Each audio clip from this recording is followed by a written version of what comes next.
En ce qui concerne Tahiti Tourisme, on se réfère aux critères du Conseil mondial du tourisme durable, qui est le référentiel en fait, reconnu à l'international par l'Organisation des Nations Unies, dont le principe de base est de construire un tourisme où l'on maximise les avantages du développement touristique et où on minimise les impacts défavorables possibles sur l'environnement, sur le patrimoine culturel, sur la population, au travers d'un plan de gestion concret de la durabilité.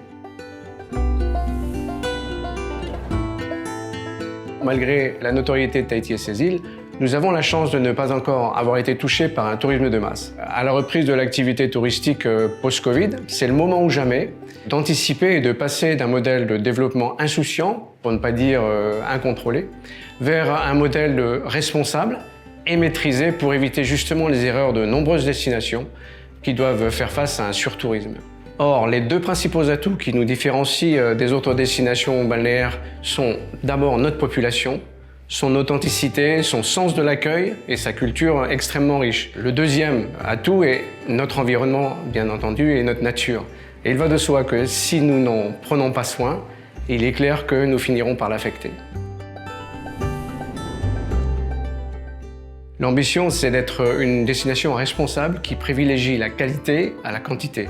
Et c'est pour cela que d'ailleurs dans la stratégie FM27, on a intégré des principes comme un seuil de 280 000 touristes d'ici 2027, ou autrement dit un ratio d'un touriste par habitant, ou le fait de vouloir développer les îles qui ont un potentiel touristique pour mieux répartir les bénéfices et les flux touristiques, et en même temps ne pas augmenter la pression sur les îles qui sont déjà populaires. Tahiti et ses îles se veut être une destination qu'on appelle slow tourisme, où l'on privilégie l'expérience et où on incite donc à prolonger la durée du séjour. Donc c'est gagnant-gagnant.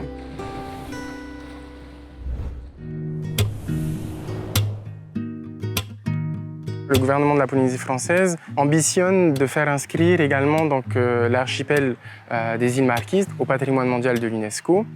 Et pour ce faire, l'équipe projet a consulté bien évidemment la population locale. Ils veulent absolument éviter un tourisme de masse qui ne soit pas en adéquation en fait, avec les valeurs marquisiennes.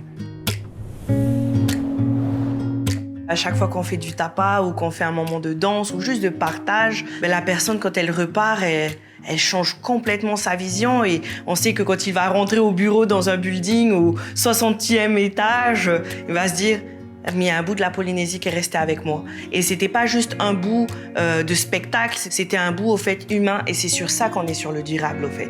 C'est quand on met en avant à la fois l'environnement et l'humain et au fait la culture elle s'englobe parce qu'elle est organique donc elle va avec. C'est ça qui importe aujourd'hui, c'est de valoriser le Polynésien tel qu'il est aujourd'hui, héritier en fait finalement de son histoire.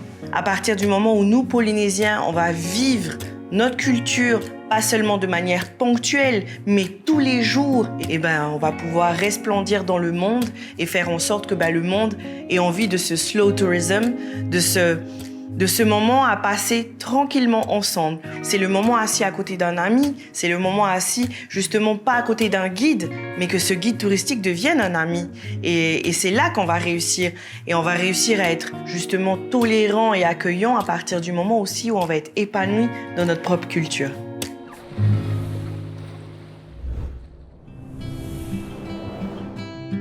Le tourisme durable, c'est celui qui va avoir un impact positif et sur l'environnement, et sur la population, et aussi un impact économique positif. Ce musée, il s'inscrit clairement dans cette logique-là, puisque l'objectif, c'est à la fois de valoriser l'environnement et de le protéger. On a un effet positif social également, puisque la totalité des salariés du musée sont issus des quartiers prioritaires de Moorea.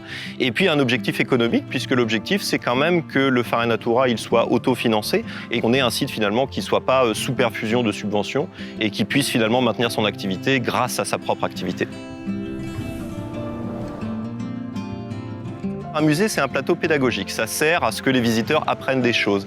Mais on peut aussi inverser les choses et puis se dire que ce plateau pédagogique, il va permettre aussi de former des gens. Donc la quasi-totalité des personnes qui travaillent au Whare Natura sont des jeunes qui sont issus des quartiers prioritaires et puis avec une préférence à la proximité. Aujourd'hui, la plupart des gens qui travaillent au musée, ils habitent le quartier Urufara, le quartier d'Embouchure ou les quartiers de Papetoai. Et puis de constituer une équipe de jeunes qu'on va former nous-mêmes et qu'on va finalement essayer d'amener jusqu'à un niveau de compétence compétences qui vont faire en sorte qu'ils vont pouvoir se faire recruter par les autres prestataires touristiques de Moorea.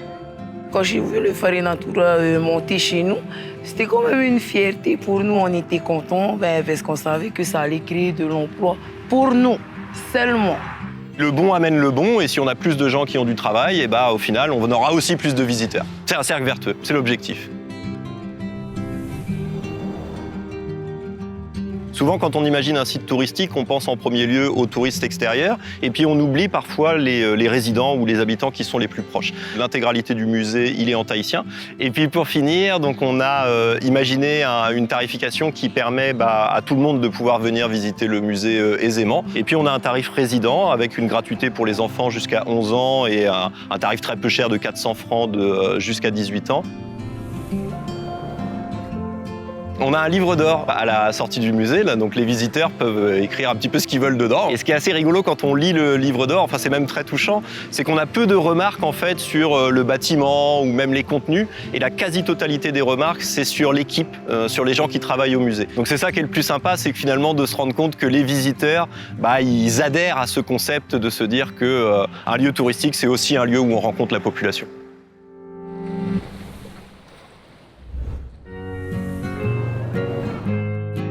Pour moi, c'est vraiment d'avoir une connexion avec les touristes et vraiment la vie locale ou les locaux. L'expérience que j'offre à travers mon tour, c'est vraiment de s'arrêter avec les pêcheurs, les petits stands de fruits avec les mamans. Tu vois, avec ça, on injecte des sous directement dans l'économie locale de tous les jours. Il y a beaucoup de saisons ici, il ne faut pas oublier ça. Les gens ils cueillent de leurs arbres. Ils mettent une petite table bord de route et là, ils vendent leurs fruits directement. Ce n'est pas un grand camion qui vient livrer les fruits pour tout le monde où c'est accessible toute l'année. C'est ce qu'on veut et c'est ce que les touristes ils cherchent parce que ça, pour moi, c'est vraiment l'agriculture durable, la pêche durable. Quand on s'arrête, ils veulent poser des questions. C'est quoi le type de pêche, comment ils ont eu et tout ça. Et ça crée un lien. Et quand ils ont fini, ils ont une connexion avec la destination et les gens. C'est ça qui fait la destination, c'est les gens que tu rencontres à chaque endroit sur chaque île. Là, tu as vraiment une expérience locale. Comparé à un tourisme de masse ou un tour de masse, c'est vraiment taillé sur mesure et tu ne peux pas, freestyle, comme on dit. Tandis que les petits tours, tu peux faire un peu plus de choses ou tu peux modifier le tour vis-à-vis de ce que tu trouves et qui tu rencontres sur le chemin. Et c'est ça qui est vraiment top. Et c'est un peu style Tahiti OP, freestyle.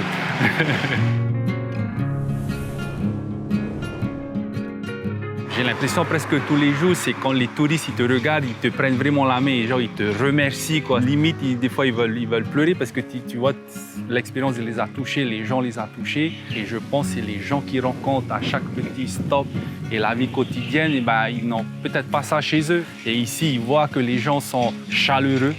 Et c'est ça qui les touche le plus et ça les affecte et ça te fait réaliser qu'on a vraiment un cadeau ici en Polynésie de partager ça avec les gens et c'est top de faire ça.